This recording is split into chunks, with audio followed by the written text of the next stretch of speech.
there are two competing theories, both of which might be equally valid at the same time, about who planned the Tea Party. One theory says is that there was a cabal of respected gentlemen and active middle-class folks in Boston that were behind the planning of protest events. People like Samuel Adams, groups like the North End Caucus, groups like the Boston Committee of Correspondence that were part of a network of communicating between the Massachusetts House of Representatives, printers in Boston, the Boston crowd, right, and that lower-class figures might be taking direction from more upper-class figures, and that's who's motivating them.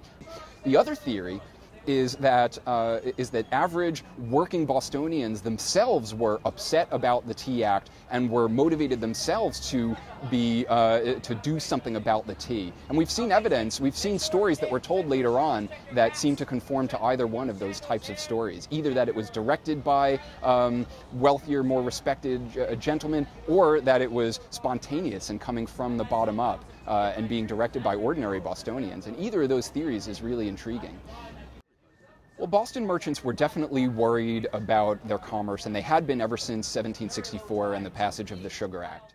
Merchants are always operating one, false step away from bankruptcy. And so anything that's going to interfere with their ability to trade with France, anything that's going to interfere with their ability to maybe smuggle on occasion, anything that's going to interfere with what they saw as the proper channels of commerce, they're going to see as a threat. And so the more, taxes they see, the more enforcement of customs regulations that they see, they worry about it cutting into their bottom line. And so that's certainly what's motivating wealthy merchants. Now, how does that affect ordinary Bostonians? Well, ordinary Bostonians want jobs from these wealthy merchants. They want to be able to be paid to build the ships. They want to be able to be paid to serve aboard the ships. They want to be paid to, repair the ships when they're broken, supply them with barrels.